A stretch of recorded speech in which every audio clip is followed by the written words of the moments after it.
Snow White, a princess of unparalleled beauty, lived in a grand castle with her vain stepmother, the queen. The queen, consumed by jealousy, sought to maintain her title as the fairest in the land.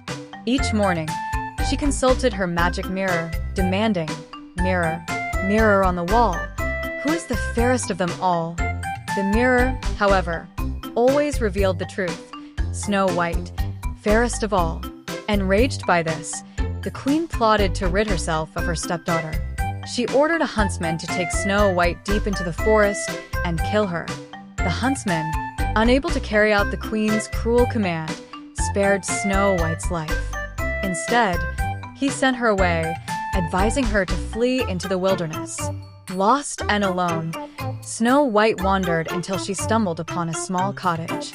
Inside, she found 7 tiny beds and a table laden with food. Exhausted, she ate and fell asleep. The cottage belonged to 7 dwarfs, miners who returned home that evening. They were surprised to find Snow White sleeping peacefully. Charmed by her beauty and gentle nature, they welcomed her into their home. Snow White, in turn, became their housekeeper, keeping their cottage clean and tidy. Meanwhile, the queen, unaware of Snow White's survival, learned of her escape. She disguised herself as an old woman and, armed with a poisoned apple, sought out Snow White. Deceiving the unsuspecting princess, she offered her the poisoned fruit. As soon as Snow White took a bite, she fell into a deep sleep.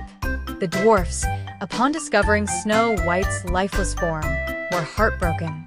They placed her in a glass coffin and mourned her loss. A handsome prince, who had heard tales of Snow White's beauty, came upon the cottage. Seeing the princess in her glass coffin, he was instantly smitten. With a kiss of true love, he broke the spell of the poisoned apple, awakening Snow White from her slumber. The prince and Snow White were married, and they lived happily ever after, far away from the evil queen. The queen, however, met a tragic end at a royal banquet, where she was forced to dance in iron shoes heated to a fiery temperature until she collapsed and died.